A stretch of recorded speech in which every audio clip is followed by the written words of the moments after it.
So today we are going to finish off our lesson, the first lesson which we are being taught, that is the living world. So this is the one shot in which you will be able to understand what is in the entire lesson within a few minutes. You can see this video before your exams in the form of revision. You will understand all the concept. This video will be short till 20 minutes. If you want to see the entire perfectly the lesson, what is there in the lesson, then you can always watch the lectures which I have taken. But this is a one shot.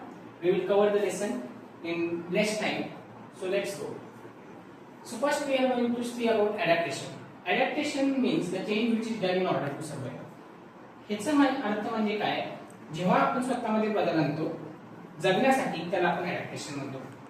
आता या lesson मध्ये आपल्याला main दोन part मध्ये adaptationला divide केलेला आहे.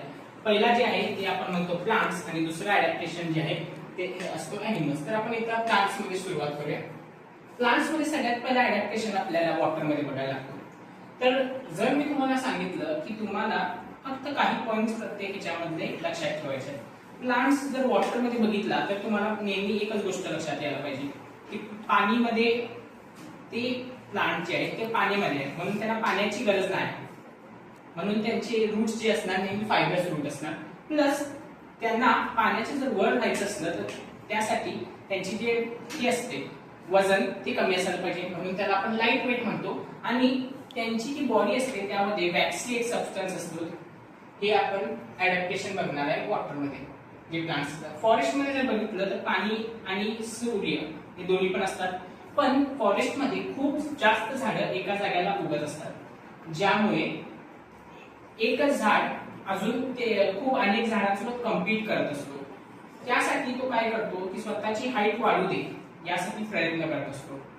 म्हणून ऍडॅप्टेशन in forest जर तुम्हाला कोणी विचारलं तर तुम्हाला एक गोष्ट लक्षात ठेवायला पाहिजे की हाईट स्वतःची वाढू दे. पण हाईट का वाढू दे? कारण की सनलाईट जास्त मिळू दे. हे कॉम्पिटिशन साठी फॉरेस्ट मध्ये झाडं तॉल होतात. आता पुढची थर्ड येते आपल्याकडे ग्रासलँड रिजन मध्ये. ग्रासलँड रिजन हे 0 डिग्री इक्वेटर रिजनला येते. तर हे जे 0 डिग्री इक्वेटर आहे म्हणजे अर्थच्या सेंटरला,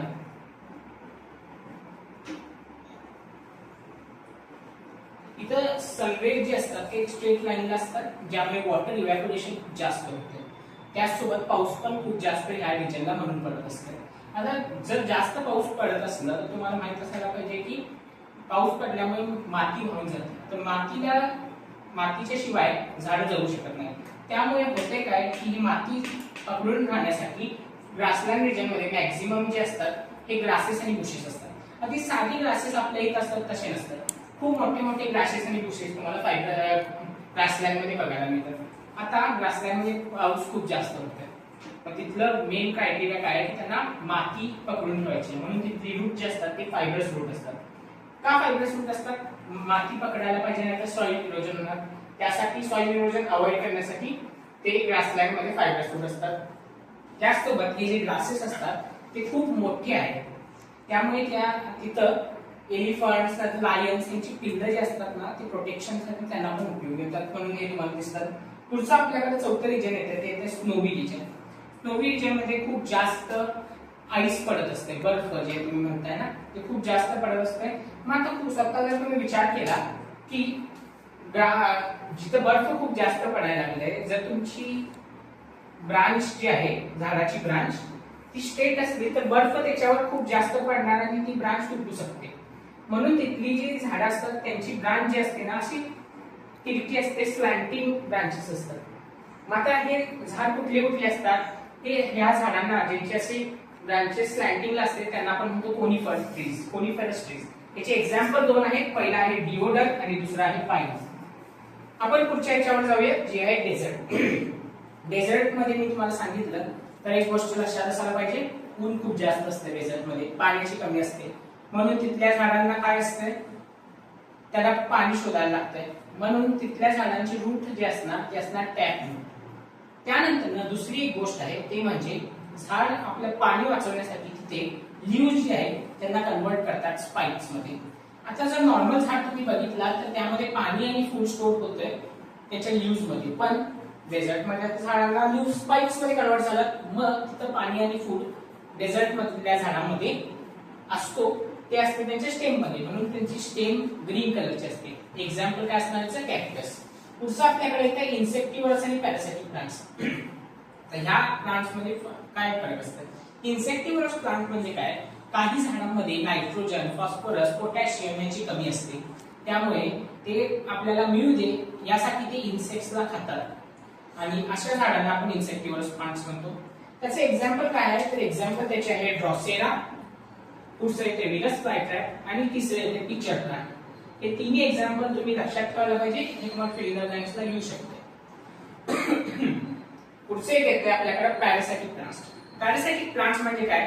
ते स्वतः फोटोसिंथेसिस करू शकत नाही. फोटोसिंथेसिस म्हणजे काय? जी प्रोसेस प्लांट्स वापरतात स्वतःचं फूड बनवण्यासाठी, त्याला आपण म्हणतो फोटोसिंथेटिक प्रोसेस. आता जे प्लांट्स फोटोसिंथेसिस करू शकत नाही, मग ते हलू पण शकत नाही आपल्या माणसांप्रमाणे, अॅनिमल्स प्रमाणे, मग ते फूड कसं करणार एकत्र? तर ते असतात ते दुसऱ्या झाडावर डिपेंड असतात. त्यांचे रूट्स दुसऱ्या झाडावर न फूड स्वतः त्या जे दुसरं झाड असतंय त्याचं फूड स्वतः खात असतात. अशा प्लांट्सना आपण पॅरासाइटिक प्लांट्स म्हणतो.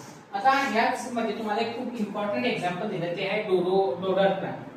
हे डोडर प्लांट जे आहे ना, तो स्वतः फोटोसिंथेसिस करू शकत नाही, म्हणून तो फॉस्टोरियल रूट्स ठेवतो स्वतःकडे.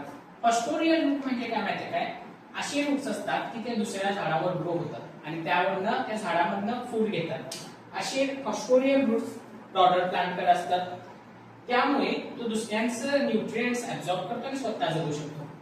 एवढेच आपल्याकडे अडॅप्टेशन होते प्लांट्स मध्ये. आता आपण पुढे जाऊ, तर आपण पुढचं अडॅप्टेशन बघूया त्या ॲनिमल्स मध्ये. ॲनिमल्स मध्ये काय अडॅप्टेशन असतं? तर आपण ॲनिमल्स मध्ये पाण्यातल्या ॲनिमल्स मध्ये सगळ्यात आधी जाऊया.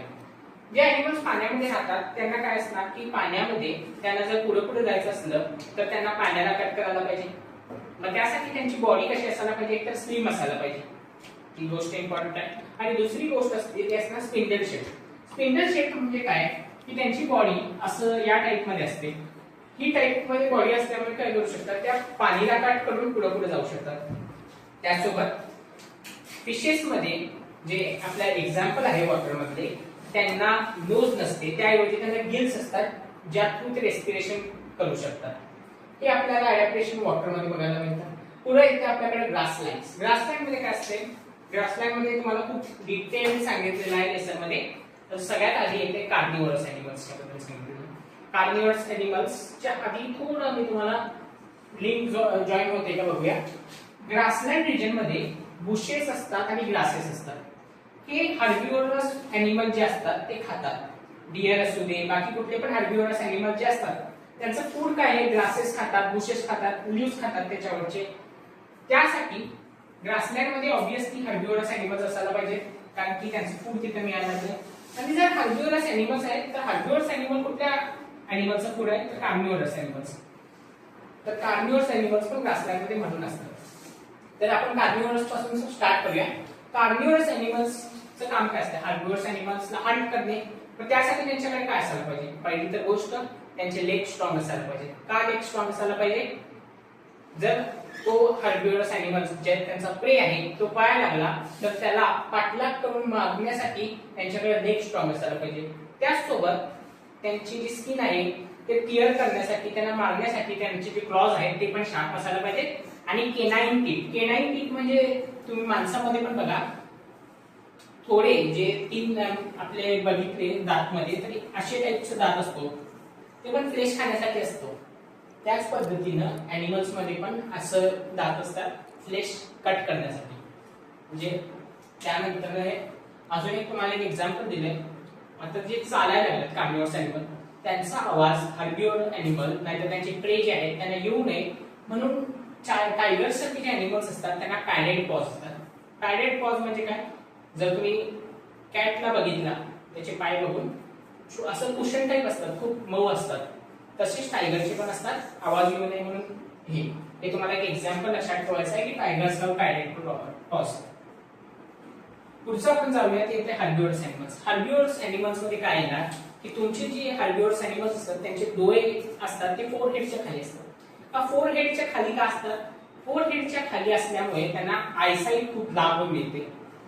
4 हेडच्या खाली डोळे असल्यामुळे त्यांना खूप जास्त एरिया ते कव्हर होत आहेत त्यांच्या डोळ्यामुळे.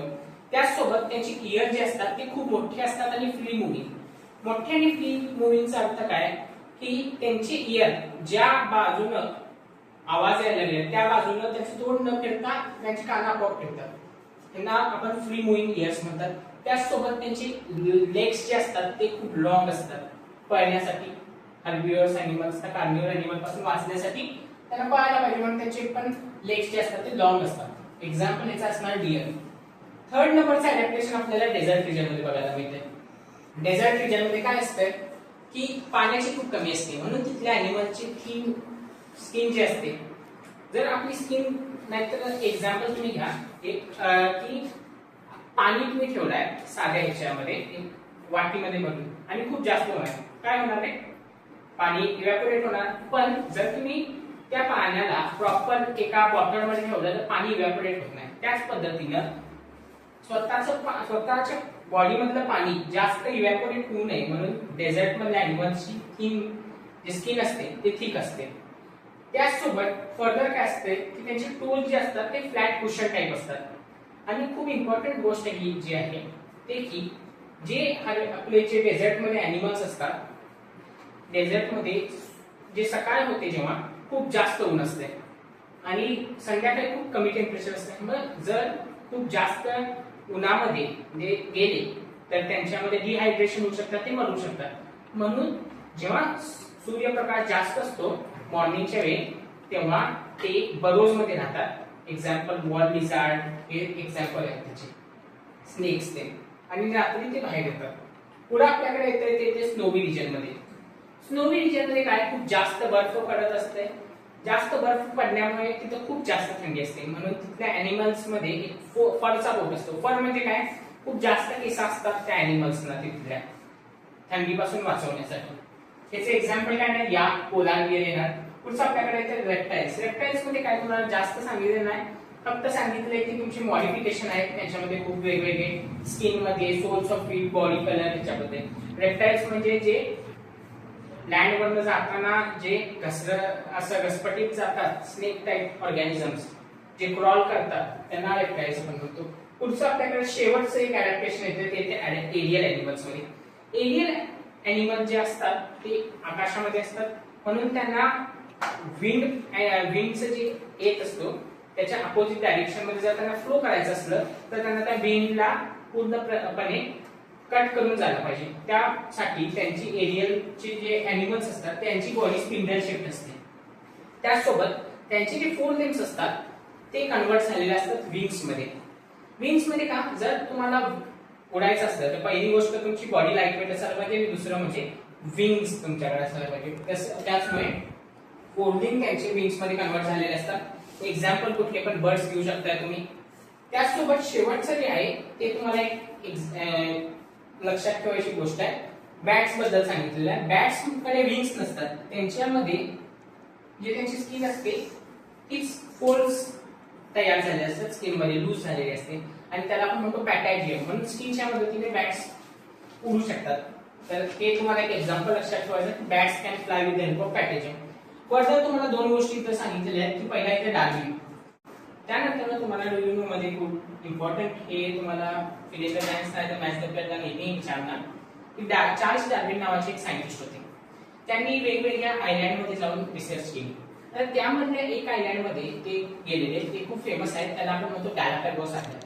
तुम्हाला टेक्स्टबुक मध्ये नाही पण ते गॅलापॅगोस आयलँड मध्ये गेलेले तेव्हा त्यांना तिथे डोडो बर्ड्स ते बघायला मिळाले, वेगवेगळे बर्ड्स जे होते. तर ते गॅलापॅगोस आयलँड मध्ये जेव्हा ते बघत होते त्यांनी स्वतःची स्टडी पूर्ण केली तिथं आणि त्यानंतर त्यांनी एक थेअरी दिली की सर्व्हायव्हल ऑफ द फिटेस्ट. त्यामध्ये एक प्रिन्सिपल होता नॅचरल सिलेक्शन. यामध्ये ते काय सांगत आहे की चार्ल्स डार्विनने सांगितलं की नेचर सिलेक्ट करतो काही ऑर्गॅनिझम्स मध्ये. ते ऑर्गॅनिझम्स जेव्हा स्वतःमध्ये चेंज करतात, जसं तुम्हाला पण माहित आहे की नेचर नेहमी बदलत असतो. मग कोणालाही सर्व्हाइव्ह जर करायचं असलं तर त्याला स्वतःमध्ये कॉन्स्टंटली चेंजेस आणायला पाहिजे. जर त्याला चेंजेस आणले नाही तर नेचर त्याला सिलेक्ट करणार नाही आणि तो पेरिश होणार. आता जे कोणीही ऑर्गॅनिझम्स स्वतःमध्ये चेंजेस आणतात त्यांना नेचर सिलेक्ट करतो आणि त्यांना रिप्रोडक्शनसाठी चान्स मिळतो. हे theory survival of the fittest आणि त्यामध्ये एक प्रिन्सिपल आहे नॅचरल सिलेक्शन, हे डार्विनने दिलेली हे तुम्हाला दोनच शब्द लक्षात ठेवायला पाहिजे. डार्विनची थेअरी कुठली? सर्वायवल ऑफ द फिटेस्ट आणि प्रिन्सिपल आहे नॅचरल सिलेक्शन. आणि शेवटचं एक तुम्हाला सांगितलंय की प्रत्येक ऑर्गॅनिझमला आपण आता बघूया की हेन जे आहे इंग्लिशमध्ये त्याला मराठीमध्ये कोंबडी म्हणतात. तर अशी एकच ऑर्गॅनिझमला वेगळ्या वेगळ्या भाषेमध्ये वेगवेगळे नाव आहेत. पण हे कन्फ्युजन खूप होतं. हे कन्फ्युजन होऊ नये म्हणून काय केलं, लॅटिन भाषेचा उपयोग करून प्रत्येक ऑर्गॅनिझमला युनिक नाव द्यायचं हे ठरवलं गेलं. आता लॅटिन भाषाच का? लॅटिन भाषेला आपण डेड भाषा म्हणतो. डेड भाषा काय? कारण की आता ते कोण वापरत नाहीत आणि त्यामध्ये नवीन शब्द येत नाहीत. कुठलीही बाकीची भाषा त्यामध्ये आपल्याला नवीन नवीन शब्द बघायला मिळतात. म्हणून लॅटिन भाषा घेतली गेली कारण की ती डेड लँग्वेज आहे. आणि त्यामधनं जे एक सायंटिस्ट होते ज्यांचं नाव होतं कार्ल लिनियस, त्यांनी एक गोष्ट सांगितली. ते म्हणजे त्यांनी सायंटिफिक नाव द्यायला चालू केले प्रत्येक ऑर्गॅनिझमला. ते सायंटिफिक नाव दोन ह्याच्यामध्ये त्यांनी कट केलेले. सगळ्यात आधी त्याला म्हणायचे जीनस आणि दुसरं जे होतं ते स्पीसीज. एक्झाम्पल तुम्ही फक्त एक लक्षात ठेवा, काऊला लॅटिन भाषेमध्ये सायंटिफिक नाव दिलं गेलं बॉस टॉरस. त्याच्यामधलं बॉस जे आहे त्याला आपण जीनस म्हणतो आणि टॉरसला स्पीसीज म्हणतो. हे होतं तुमचं वन शॉट, पूर्ण 15 मिनिटाच्या आसपास काहीतरी झालं असेल. आणि यासोबत तुम्ही एक्झामला बघू शकता की 15 मिनिटात तुमचं लेसन रिव्हिजन होण्यासाठी. थँक्यू.